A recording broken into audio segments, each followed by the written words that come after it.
Господине Милановиќ, загадувањето и компаниите, односно бизнес секторот во Струмица честопат изминатиот период се ставаат во ист контекст, односно дека голем дел од капацитетите се можни причинители на загадувањето на амбиенталниот воздух во градот.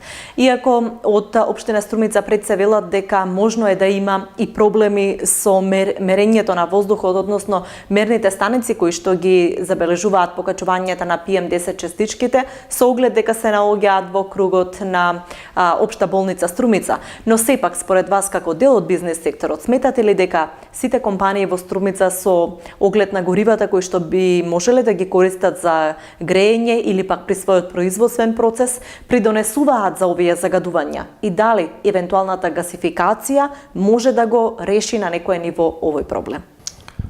Па, за среќа или за несреќа на Струмица, зависи од која перспектива се гледа. Струмица нема големи капацитети, индустријски, како што има во некои градови во Македонија, Скопје, Велес и така натаму. Ако тргнеме од загадувањето, веќе од еколошкиот момент, од еколошката перспектива, нема загадувачи кои во такво ниво ќе дигнат загаденоста во градот во текот на зимскиот период. Значи, тие наши комплекси работат и зимно време и летно време во континуитет работат, така да дефинитивно радикалното загадување е, според мене, па и анализирајќи во бизнес круговите, е само како резултат на зголеменото затоплување и користење на тврди горива во низ фамилиите, во семејствата. Така да кај нас се уште, за жал, се уште се користат нестандардни тврди горива, не само како дрво, туку се користат и прегорени улиња, се користат пластики. Сепак тоа е еден израз на социјалната структура на нашето население и сериозно треба да се преземат мерки за да се намали трошењето на тоа гориво. Од гледна точка на индустријските капацитети, кај нас и тие што влијаат со некој мал процент врз загадувањето, не е до толку да така драстично отскокнуваат PM честичките во воздухот во период на грејење.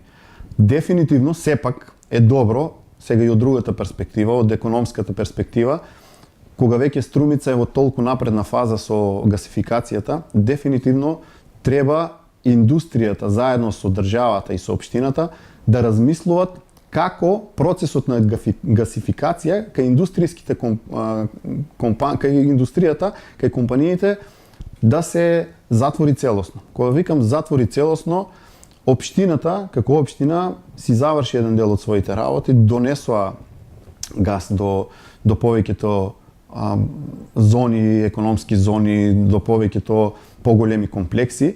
Меѓутоа сега од економска гледна точка на тие комплекси уште им е скапо целосна замена на логистиката и инфраструктурата што имаат, што ја користат за затоплување, почнувајќи од мазут, од тврдо гориво и така натаму. И сега инвестицијата треба да се најде модус вивенди како таа инвестиција кај индустријските капацитети да биде за добро на двете страни. Од една страна, ние знаеме дека на Струмица газ и се потребни потрошувачи кои ќе трошат преку цела година, значи тоа се индустријските капацитети, затоа што домакинствата сите заедно се мали потрошувачи, значи сите заедно, сите домакинства тоа што го трошат може годишно да го троши само еден индустријски капацитет. Кое би било решението во овој?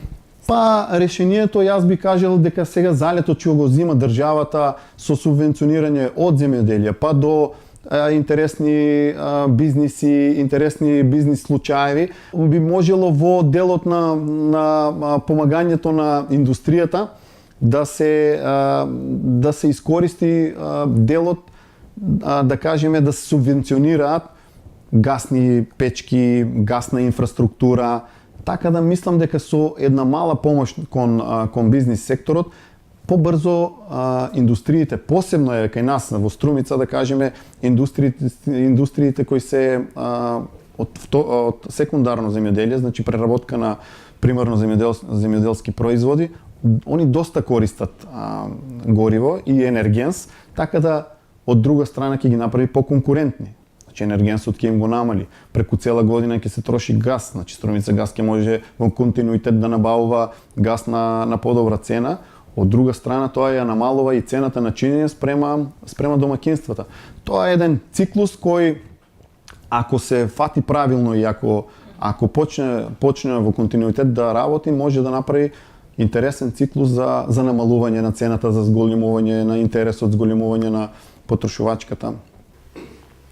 Дали компаниите би имале поголем економски бенефит со приклучувањето на гасификацијата, со оглед дека се користат прилично скапи енергенси во производствениот процес и во затоплувањето на индустријските капацитети? Груби математики, затоа што сите не верувам дека има некоја компанија што не направило математика во ова.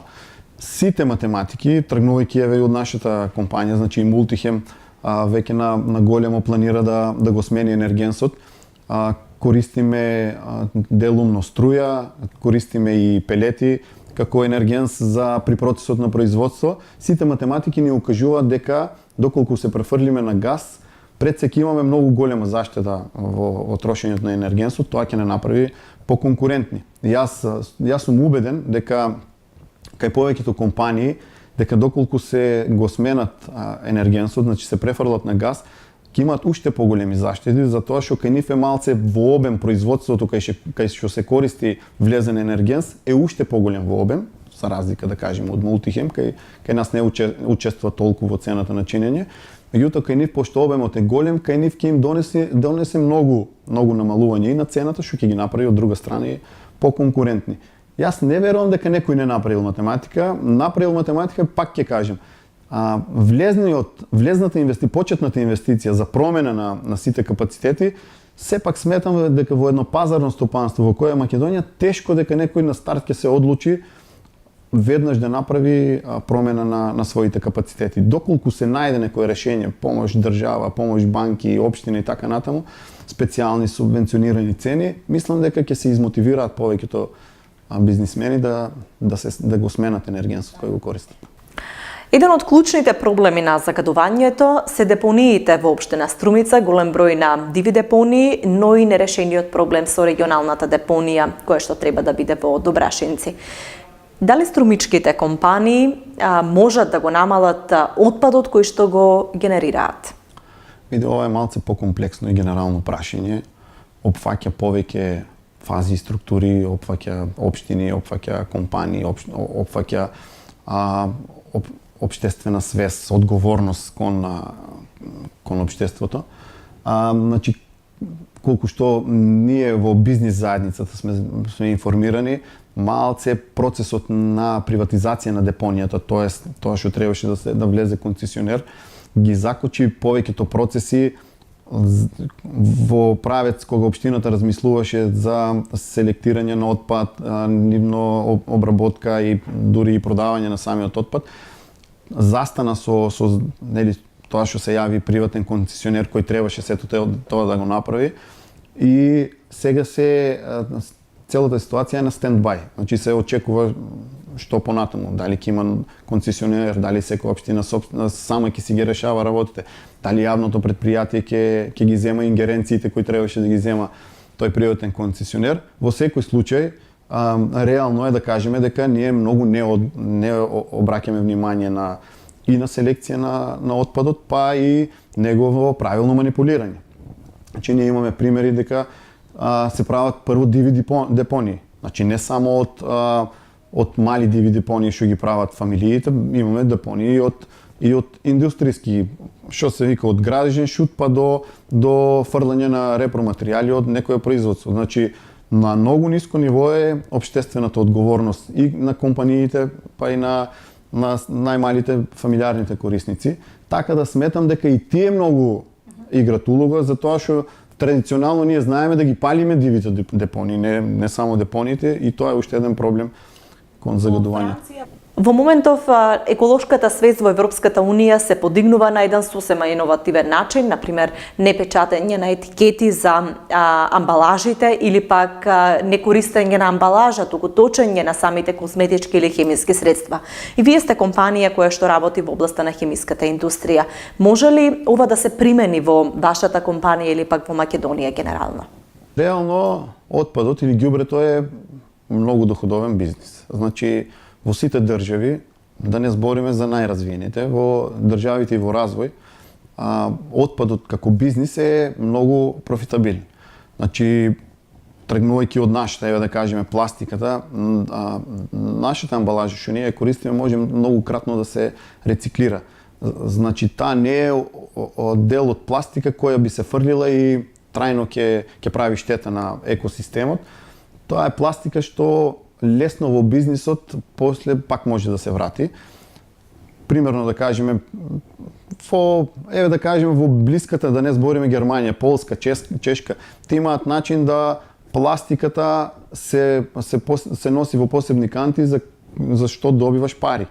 Значи пластично шише или стаклено, пластика од течни детергенти или од било што, од полиетиленска, било од која форма да е, ти се враќаат пари, со тоа самите граѓани го штитат екосистемот во своите држави.